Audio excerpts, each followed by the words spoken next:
பாலாவை பற்றி கடைசியில் பேசுகிறேன். திரு முரளி அவர்களுக்கு என்னுடைய நன்றியை தெரிவித்துக் கொள்கிறேன். அவர் தந்தையை பார்த்தது போல் இருந்தது, அவ்வளோ அடக்கமாக பேசினார். அவருக்கு இந்த முதலுக்கு நன்றியை தெரிவித்துக் கொள்கிறேன்.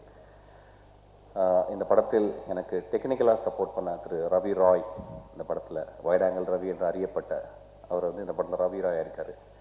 நான் பிசி சார் தான் அந்த படத்துக்கு பண்ணணும்னு சொல்லி பாலா சொன்னார். நான் போய் பிசிட்டு கேட்கும்போது, பிசி நான் பண்ணுறேன்டா, எனக்கு டைம் இல்லை, நான் அதோட முக்கியமானது என் அசிஸ்டன்ட் ஒருத்தனுக்கு சார் அவன் ரொம்ப என்னை விட நல்லா பண்ணுவான்னு சொன்னார் ஆக்சுவலாக. ஸோ ரவி ராய் அவர் சொன்னது போலேயே இந்த படத்தில் கிட்டத்தட்ட என் நிழல் மாதிரியே நான் திரைக்கதை எழுத ஆரம்பித்த முதல் வார்த்தையிலிருந்து என் கூடயே பயணித்து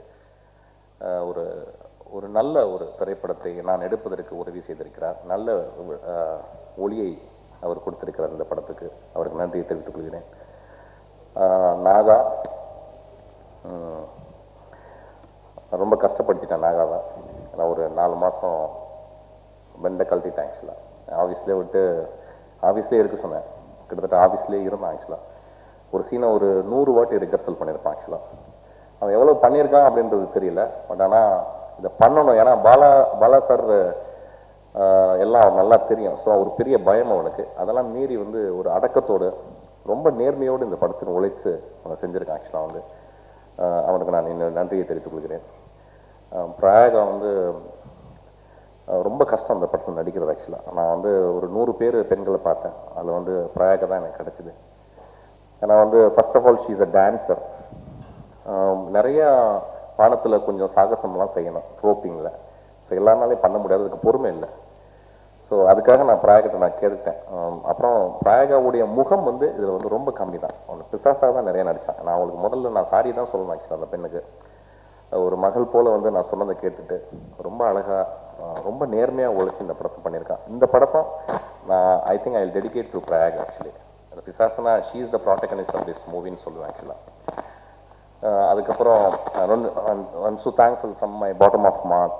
ஐ தேங்க்யூ பிரயாகா அண்ட் பிரயாகாவுடைய அப்பா அம்மா. ஒவ்வொரு டைமும் ஒரு 70 அடி 80 அடிக்கு நாங்கள் ரோப் கட்டி நாங்கள் தூக்கும்போது க்ரேனில் அவங்க அப்பா அம்மா 2 பேருமே அழுவாங்க. ஆக்சுவலாக நான் பார்த்துருக்கேன். ஆக்சுவலாக ஒரு 2-3 நாள் சொல்லி பார்த்தா முடியல. ஆக்சுவலாக அது கீழே விழும், நிறைய இடத்துல செவத்துலலாம் அடித்து பயங்கர காயமெல்லாம் அந்த பொண்ணு பட்டுச்சு. ஆக்சுவலாக ஸோ அப்பையும் அவங்க அப்பா அம்மா அழுதுகிட்டே நான் திரும்பி பார்க்க மாட்டேன், ஏன்னா பார்த்தா எனக்கு கஷ்டமாக இருக்கும். ஸோ அவங்க ரொம்ப கோஆப்ரேட் பண்ணாங்க. அவங்களுக்கு என்னுடைய மனமார்ந்த நன்றி நான் தெரிவித்துக் கொள்கிறேன். அதுக்கப்புறம் என்னுடைய சகோதரி தமிழச்சி தங்கபாண்டியன், அவங்க ரொம்ப அழகான ஒரு எழுத்தாளர். அவங்க ரொம்ப ஒரு மொழி உடைய வளம் அவங்க. ஸோ அவங்க நான் பாலா சார் கேட்டேன், சார் நான் எனக்கு நான் எழுதணும், எனக்கு கொடுங்க. என்னடா எங்கள் அண்ணி எங்கள் படத்தான் நான் முதல்ல எழுதணும்னு சொல்லியிருக்காங்க, நான் தானே எழுத வைப்பேன்னு சொன்னார். சரி எனக்காக கொஞ்சம் அட்ஜஸ்ட் பண்ணிக்கேன், உங்கள் அண்ணி எனக்கு கூட நான் எழுத வைக்கிறேன் அப்படின்னா. சரி பாலா பெருந்தன்மையோட சரி போய் தொலைடா அப்படின்னு சொன்னார். ஆக்சுவலாக ஸோ ரொம்ப அழகான ஒரு பாடல். நாங்கள் ஒரு 2-3 பாடல் பண்ண நினச்சோம். ஆனால் ஒரு பாடல்லே என்ன ரொம்ப நேர்த்தியாச்சு. நான் ஒரு பாடல் பண்ணாமல் அதுக்கு எங்களால் மீறவே முடியல. அந்த பாட்டு ரொம்ப அழகாக அவங்க எழுதியிருக்காங்க. ஆக்சுவலாக அவங்களுக்கு எனது மனமார்ந்த நன்றியை தெரிவித்துள்ளோம். ரொம்ப அழகான வார்த்தைகள், ரொம்ப உட்காந்து ஒரே நாளில் உட்காந்து எழுதினாங்க. ஒரு கவிஞருடைய வீச்சு, ஒரு வால் வீச்சு போல ஒவ்வொரு வார்த்தையும் அப்படியே ஒரு மலையிலிருந்து கூழாங்கற்கள் உருண்டு வருவது போல் வேகமாக வார்த்தைகளாக விழுந்தது. ஆக்சுவலாக ரொம்ப அழகாக எழுதியிருக்காங்க. அவங்களுக்கு எனது இந்த படத்துக்கு ஒரு பெரிய விருது கிடைக்கும்னா அவங்களுக்கு தான், அந்த பாடலுக்கு தான் விருது கிடைக்கும்னு நான் எதிர்பார்க்குறேன். அதுக்கப்புறம் அருள் குரேலி பற்றி சொல்லணும். அவன் பேர் அருள். ஆக்சுவலி சார் அருள் நிறையா இருக்குது சார், எனக்கு அதை பேர் வைங்க என்னன்னு தெரியல. என்கிட்ட யாரெல்லாம் பேர் தான் வைக்க சொல்கிறாங்க புதுசாக. ஸோ அவன் பேசிக்கலி 5 வயசுலேருந்து வயலின் பழகிருக்கான். அவன் கன்னியாகுமரின்னு ஒரு பெரிய ஒரு லெஜண்ட், அவங்கள்ட்ட வயலின் பழகிருக்கான். ஸோ நான் சொன்னேன், எனக்கு தெரிஞ்சு எனக்கு ரொம்ப பிடிச்ச வயலினிஸ்ட் பககனின்னு வைக்க முடியாதுரா, வேணால் குரேலின்னு வச்சுக்க, அருள் குரேலின்னு வச்சுக்கன்னு சொல்லிட்டு நான் ஒரு புனைப்பேர் ஒன்று கொடுத்தேன். நீங்கள் நம்ப மாட்டீங்க ஃப்ரெண்ட்ஸ், நான் இதுவரை வேலை செஞ்சேன். நான் ரொம்ப மிரண்டு போனது இளையராஜா கிட்ட. அவர் ஒரு பெரிய கடவுள் மாதிரி. ஸோ அவரை பற்றி சொல்ல முடியாது. அதுக்கப்புறம் நான் ரொம்ப மிரண்டு போனது குரேலினுடைய ஒர்க்கை பார்த்து. நம்ப மாட்டீங்க, 6 மாதம் ஒரு பெட்ஷீட்டு ஒரு தலகாணி போட்டுட்டு அவனுடைய கீபோர்டு கீழே படுத்துக்கிட்டு அவன் ஒர்க் பண்ணியிருக்கான். ஆக்சுவலாக அப்புறம் நான் போயிட்டு ஒரு சீனை சொன்ன பிறகு நான் சொல்லி முடிச்ச மாதிரி, சார் இல்லை சார் நீங்கள் சொன்னீங்க சார், நான் இப்படி ஒரு மீனிங் இருக்குது இந்த சீனில், இதுக்கு என்ன சார் பண்ணுவேன். நைட்டு 2 மணிக்கு எனக்கு இப்போலாம் 2 மணிக்கு யாரோ கதவை தட்டுற மாதிரியே தெரியும். நான் போய் திறந்து பார்ப்பேன், யாருமே இருக்க மாட்டாங்க. ஸோ டெய்லி 2 மணிக்கெலாம் திறந்து தட்டி எனக்கு கேட்டு அவன் தூங்கவே இல்லை. ஆக்சுவலாக அவனுக்கு இந்த இயற்கை வந்து ஒரு பெரிய வரம், ஒரு பெரிய மிகச்சிறந்த இசையமைப்பாளர் ஆக்கணும்னு நான் இயற்கையெல்லாம் வேண்டிக்கிறேன். அவ்வளோ பியூட்டிஃபுல்லாக எனக்கு வந்து அவனுக்கு நன்றி கடன் பட்டிருக்கேன். இந்த படத்துக்கு ஆக்சுவலாக அவ்வளோ சின்சியராக ஒர்க் பண்ணியிருக்கான். என்னுடைய பாலா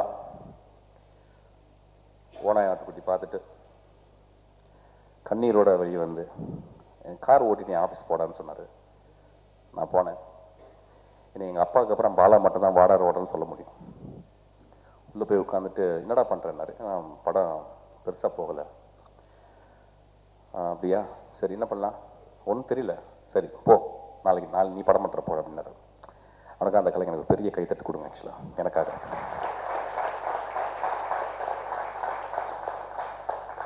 ஒரு கலைஞன் கஷ்டப்படும் பொழுது நான் தைரியமாக சொல்வேன் என்னை கலைஞன் என்று. இது இருமாப்பில் சொல்லவில்லை, நான் உழைத்து கொண்டு இருக்கிறேன், ரொம்ப கஷ்டப்பட்டு உழைக்கிறேன், அவ்வளோ கஷ்டமாக இருக்குது. அப்போ இன்னொரு கலைஞன் என்கிட்ட வந்து நான் கீழே விழும்போது என் கையை பிடிச்சிட்டான், கரெக்டாக பிடிச்சி மேலே தூக்கி விட்டுருக்கான்.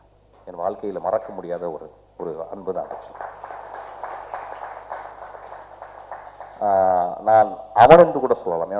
அவ்வளோ ஒரு இறைவனுக்கு ஒப்பானவன் ஆக்சுவலி. இது வந்து எனக்கு நன்றி கடன் மட்டும் இல்லை, ஒரு நல்ல கதை, ஒரு நல்ல திரைப்படம் பண்ணணும் அப்படிங்கிறக்க தன்னுடைய காசுக்கு அப்படியே எரிஞ்சு எனக்கு வந்து படம் பண்ண கொடுத்தான்.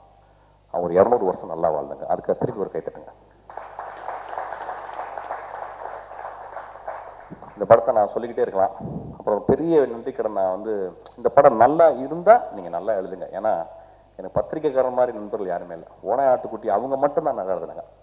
நான் ஒரு பத்திரிக்கையாராவது தப்பாக எழுதுவாங்கன்னா எல்லாருமே நல்லா எழுதுனாங்க ஆக்சுவலாக. ஸோ அந்த மாதிரி தான் ஒரு படம் ட்ரை பண்ணியிருக்கேன். ரொம்ப சிம்பிளான படம், ரொம்ப இதமான ஒரு படம், ஒரு பெரிய டாம்பிகம்லாம் இல்லை, ரொம்ப சிம்பிளான ஒரு படம் நான் ட்ரை பண்ணியிருக்கேன். ஓனாய் ஆட்டுக்குட்டி பார்த்து ரசித்தவர்கள் இதை ரசிப்பாங்கன்னு நினைக்கிறேன். ஸோ நான் பத்திரிகையாளர்னு திரும்பி கேட்டுக்கிறேன், இந்த படம் நல்லா இருந்துச்சுன்னா நல்லா எழுதுங்க. ஓனாய் ஆட்டுக்குட்டி மாதிரி மிகப்பெரிய நான் உங்களுக்கு வாழ்க்கை முழுவதும் கடமைப்பட்டிருக்கிறேன். I am very very proud to be here in this stage. அப்புறம் என்னுடைய அசிஸ்டன்ட் டைரக்டர்ஸு, இந்த படத்தை நான் டெடிகேட் பண்ணேன், இன்னொரு ஆள் டெடிகேட் பண்ணுவேன். என்னுடைய புவனேஷ்னு சொல்லி என்னுடைய குழந்தைக்கு, என்னுடைய கோ டைரக்டர். ஆக்சுவலி இப்போ நடக்கும்போது அவன் டப்பிங் பண்ணிக்கிருக்கான் ஆக்சுவலாக ஒரு குழந்தைக்கு. வாடா அப்படின்னா, இல்லை சார் நீங்கள் போங்க சார் அப்படின்னா. So I dedicate this movie for my child Bhuvanesh. அப்புறம் என்னுடைய நண்பன் ஜோயல், சுரேஷ், அப்புறம் அசிஸ்டன்ஸு, என்னுடைய டெக்னீஷியன்ஸ் எல்லாருக்கும் எனது ஆழ்ந்த மனத்திலிருந்து நன்றி தெரிவித்துக் கொள்கிறேன்.